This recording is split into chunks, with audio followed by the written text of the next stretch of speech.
এখানে নিয়ে নিয়েছি ফ্রাইড রাইসের জন্য চাল বেশ কয়েকবার ধুয়ে একদম যখন পরিষ্কার হয়েছে জলটা, তখন এটিকে কিছুটা জলের মধ্যে ভিজিয়ে রেখেছি। এখানে ফ্রাইড রাইসের জন্য গাজর কুচি করে নিয়েছি, এখানে বিনস কুচি করে নিয়েছি, আর এই যে ক্যাপসিকাম কুচি করে নিয়েছি, এই যে রয়েছে কাজু কিশমিশ। তো চলুন রেসিপিটি শুরু করা যাক। ভিজিয়ে রাখা চালটা হাঁড়ির মধ্যে দিয়ে দিলাম। এর মধ্যে এবার দিয়ে দিতে হবে স্বাদ অনুযায়ী লবণ, দিয়ে দিচ্ছি এলাচ। এবার নাড়াচাড়া করে ভাতটা ফুটতে দিতে হবে। এবার এর মধ্যে দিয়ে দিতে হবে একটু গোলাপ জল, আর দিয়ে দিলাম একটু কেওড়া জল।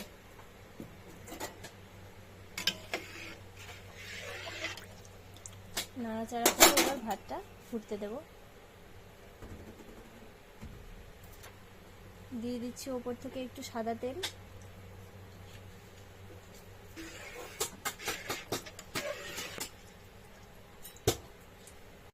এই যে ভাত আমাদের প্রায় হয়ে গেছে, 80% মতো সিদ্ধ হয়েছে। এই পর্যায়ে আমরা ভাতটা উঠিয়ে নেব।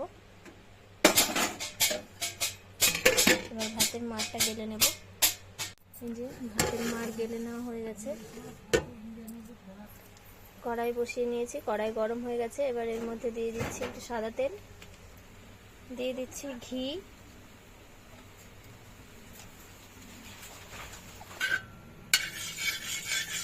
ঘি গলা পর্যন্ত একটু নাড়াচাড়া করে নিতে হবে।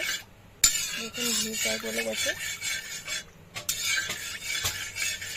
এবারে এর মধ্যে দিয়ে দিতে হবে গাজর কুচি, দিতে হবে ক্যাপসিকাম কুচি এবং বিনস কুচি। এবার সব কিছু নাড়াচাড়া করে একটু ভেজে নিতে হবে।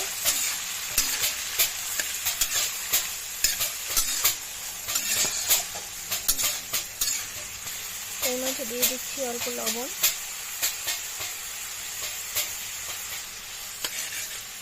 নাড়াচাড়া করে ভেজে নেব।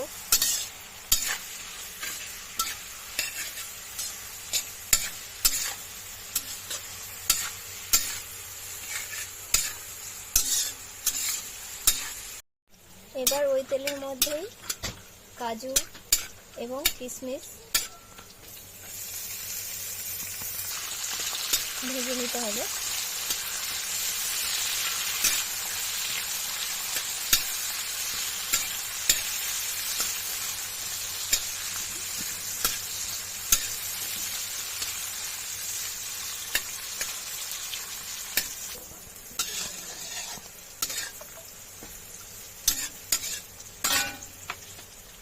এবার এর মধ্যে দিয়ে দিচ্ছি চিনি।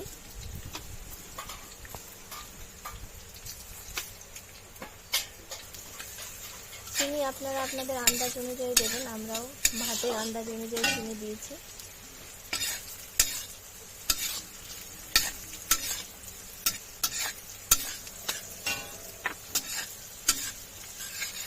চিনিটা গলে যাওয়া পর্যন্ত নাড়াচাড়া করে একটু ভেজে নিতে হবে। এবারে এর মধ্যে দিয়ে দিতে হবে ভাত। দেখুন ভাতগুলো কত সুন্দর ঝরঝরে হয়েছে।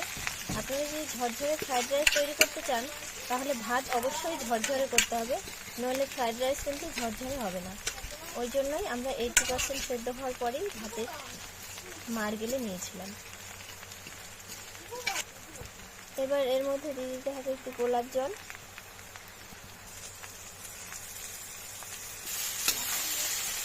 এবার ভালো মতো নাড়াচাড়া করে ভাতটা ভেজে নিতে হবে।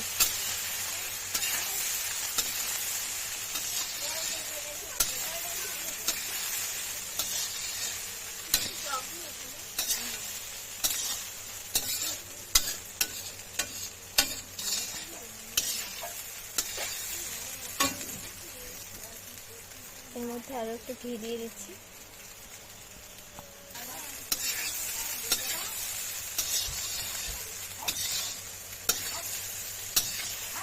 ভালো করে নাড়াচাড়া করে নিচ্ছি, তবে নাড়াচাড়াটাও একটু খেয়াল মতন করবেন, নইলে ভাতগুলো কিন্তু ভেঙে গুঁড়ো গুঁড়ো হয়ে যাবে।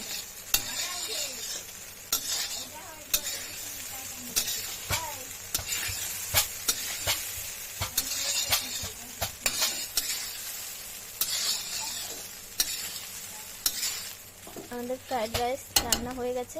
তো গ্যাসের ফ্লেম অফ করে দিয়ে এবার আমাদের খাবার পালা।